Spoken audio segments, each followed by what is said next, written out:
What up, what up, what up? Let me explain to you what I got going on here. Most of y'all know me as, if you know me as Ross. If you know me good enough, then you know me as R. Moore. I write books. I write books. This is my first series, Rest and Breed, Resurrecting the Riches, After the Eulogy. I write. Because I write, I get a phone call one day from Patrice Naylor, one of my homegirls from way back. She also writes. She's moved away though, but she writes. She called me because a friend of hers, Justin Q. Young, shouts out to Justin, he was putting together an anthology, which is a collection of short stories by different writers.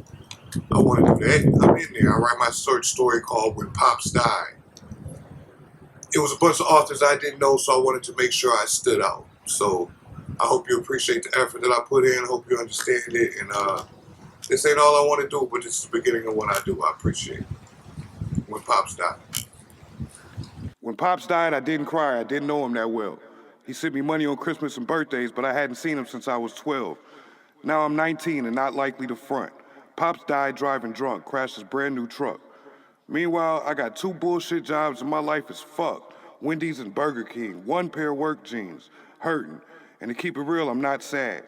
At the same time, my older brother, he was raised by dad, but what makes me mad, I remember when I turned 16, I got a car with $500 inside. Well, he got a car and a party, and I wasn't invited. I'm the secret child. We separated by 300 miles, but we both David's child. He's Devin, I'm Miles. I never been wild, but from how I know him, Devin, he a loose cannon, only 2 years older than me, but you should see the money he handling. I'm not just talking his posts on Instagram and Facebook, he's the man. Meanwhile, I'm trying to teach Tank to cook. Tank's my little brother, 11, and he fuss a lot. Mom doing a double at the restaurant. She waitress and receive tips. I get Tank sent off to school and do the dishes. Shit's so crazy, I'm devastated, distraught, and depressed.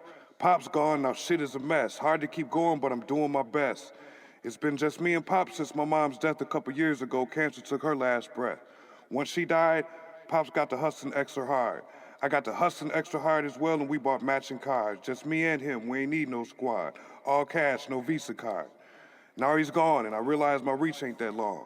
Cause niggas ain't returning my calls since the streets heard David was gone. No shoulder to lean on, to cry, I drink and drive. Don't know what to think inside. I'm 21 and alone, dry ass phone. I got a fly ass home, but without Pops, I don't even want to go on. Tomorrow's a funeral, but then what's next? I don't even know where Pop keep the drugs, and I ain't never met to connect. And his phone was destroyed in an accident. Went to Pop's crib, and someone had broke in and crashed the shit. I had keys to all his whips, searched all three, and I ain't find shit. I got a lot of bitches because of my cash flow, but no homies because I'm an arrogant asshole. That shit's okay when your pops is a plug, but now he's gone and the streets ain't showing no love. I know exactly what my worth is, and I carry it all in my pockets. 34,004 ounces. I roll down my window and pour Remy out it. Funeral flow. Mama finally convinced me that I should go. I put on my only suit and I took 3 buses. Now I'm here for the show.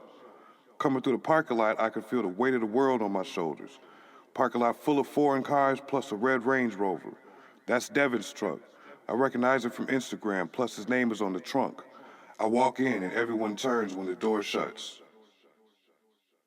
I turn around and there goes Miles looking like a little me with a too small suit and beat up Nikes. I ain't even call him about Pop's funeral and I guess that was wrong of me. He has grown since the last time I seen him and now he is taller than me. He walked down the aisle and we hugged. It was fake to me. Pop's death dug a hole in my heart and there is no vacancy. Walked over, he looks over to the casket. I moved out my way, I had my time, I let him have his. It felt like fake love, smelled like weed and cologne. Church was practically packed, yet I feel all alone. Walked to Pop's casket on my own. Poker face, no emotion shown. Pop's beard had grown and he had more meat on his bones.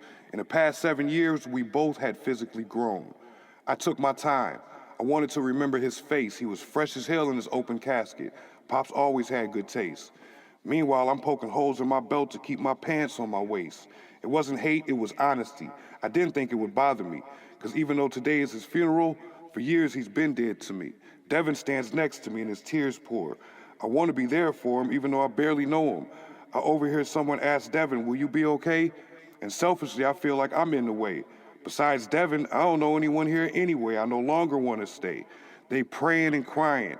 I see some realizing who I am, temperatures rising. I slide in a pew and put on my sunglasses. Seems like forever, but only an hour passes.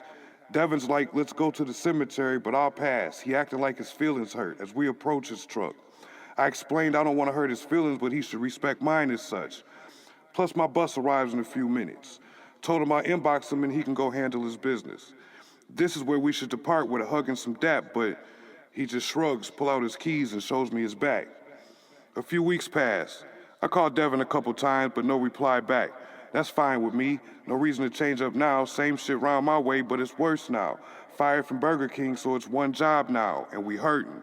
Mom's still working, but her boss is an aggressive asshole. Things you have to do for the cash flow.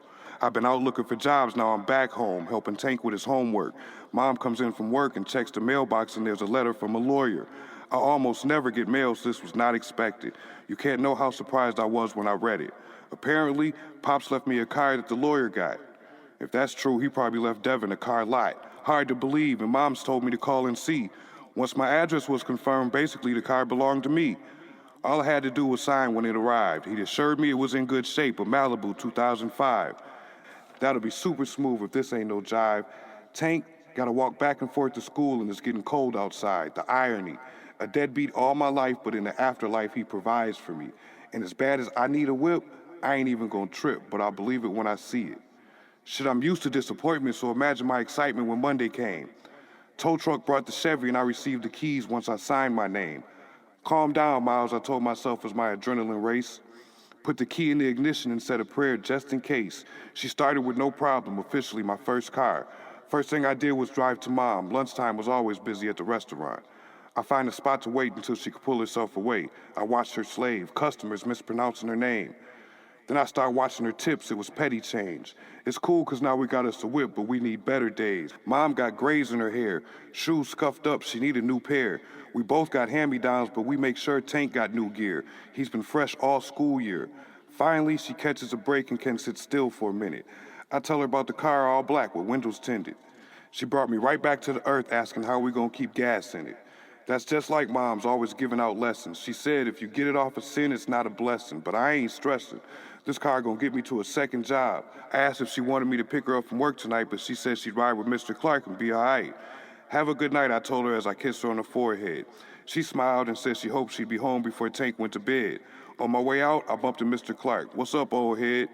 Only way not to end up old is end up dead. We laughed, and Mr. Clark gave me a shoulder bump. Him and Mama try to front like they just friends, but we know what's up. He showed me some things. Plus, he took Tank to wrestling matches and to skating rinks. Him and Mom been dealing with each other since I was 17. Mr. Clark had one son, Jason, and Jason was into everything.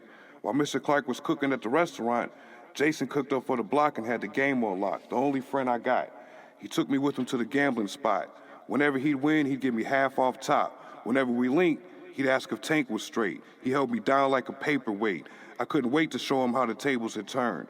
Pulled up to his trap house where his paper got earned. So we dipped and rolled. That's my guy, so I let him drive. He had a box Chevy on 26s, but had to admit this was fly. His phone, steady buzz, he got to make a few runs. Wouldn't be the first time I was shotgun. Now, Jason wasn't rich, wasn't running through bricks. He had a few thousand maybe, but he ain't never had 6. Ridiculous. The difference between Wendy's and pack pushing is just a couple inches. So we bent a few corners. Gas was low. Jason gave me $30. A few more runs and it was time to holler. Straight to the crib to meet Tank when he came home. And I couldn't resist taking pics of the whip on my phone. Posted a few on my Facebook page. Once I put them up, I realized I had never popped the trunk. I woke up to watch SportsCenter and the cable turned off. On top of that, the Connect won't call back. It's all whack. I done damn near fell off and I'm trying to crawl back. I done broke these ounces down to all packs to combine to my small stack. There's niggas out here that know they old pops. Everyone I call give me a story about what they don't got. Tough talk won't work. Now I'm reduced to hoping they do the right thing, less than likely. Pops was a loose cannon, but that ain't like me. I'm smooth sailing and I avoid confrontations. And Pops had it so good I never bothered to save what I was making. And just as fast as taking a toll, the rain is over. Just thankful I don't owe no money on the Range Rover. Can't stand being sober. And I don't know how to go forward. Try to talk to Pop's lawyer, but he want a retainer. I done got too far in the water and no lifeguard can save me. Low on paper. and getting lower on self-esteem. Time to come up with a scheme once I find a sucker to sell a dream. I hit the block and got robbed by a fiend. This is the worst dream, more like a nightmare. Pop's gone and I'm all alone and it's not fair. Try to find love in the streets, but it's not there. Back home, I sit on the stairs and contemplate. Miles been calling and texting, but that can all wait. Miss me with that brother shit, it's too late. He too fake. Annoying like mosquito bites and toothaches. So I send him the voicemail, he can go to hell. I've been a motherfucking monster, he don't know me, oh well. Man, I opened up that trunk and I couldn't believe my eyes, so I shut it back, sighed, wiped my eyes and gave it another try. Same results. I feel my heart pulse racing. I start pacing, damn near hyperventilating. I ain't know what to do, so I hit up Jason. Told him I had a problem. Could he come through? He said he had some runs and give him an hour or two. Then Tank comes home. I made him take a shower and fix his food, and I set him up doing homework in the living room. An hour passed. I'm in the window, watching the car out back. Low-key shook when the police rolled past. Finally he comes, Jason, smoking a blunt, on the phone with a random chick. I led him to the car and instructed him to sit. He had no idea what I was dealing with at all, so I showed him. You should have seen how quick he hung up that call. Where you get this from? From the trunk and there's more in the duffel bag? Nigga, you gotta get out of the hood starter pack. You were around all day with that? From there, it went amazingly fast. Jason showed me everything and I took notes in drug class. 2 friends with 10 bricks and no cash. But Jason knew every trick from the pot to the bag, and it took us all night.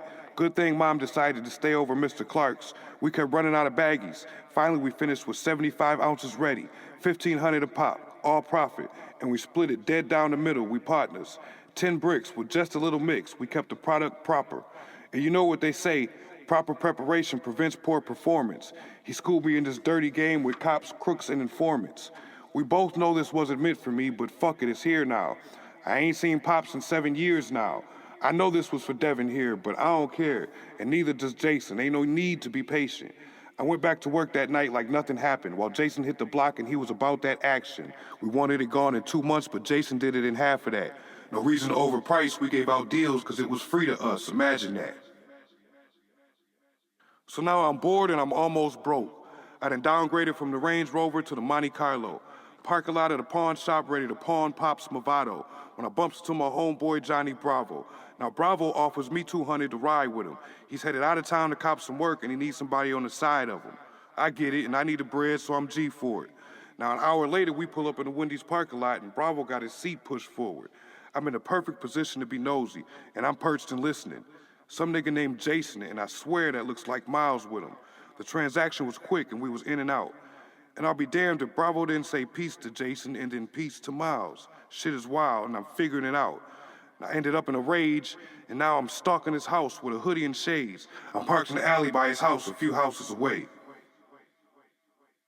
Jason did not lie. This is the 3rd time I've seen that Monte Carlo parked outside. Now I'm peeking out the blinds as Jason was outside creeping up the strange Monte Carlo passenger side. I couldn't believe the way my brother and Pops were screwing me. You had to be blind not to see where this was going, the reason I'm holding a fully loaded pistol in my lap. This nigga just done took my life, and I'm here to get it back. From the shadows where I'm at, I can see his silhouette. I've been spying on him for 3 days, and he ain't seen me yet, but this the 3rd time he done looked out his blinds, but then again, I'm definitely high out my mind, but then I heard a weapon get cocked right behind me. Heard a pop, and then my shoulder disappeared beside me. Another pop, and a bright white light appeared to guide me. Blood everywhere. Soul and body separate and divide. Then it was silence forever when the pops died.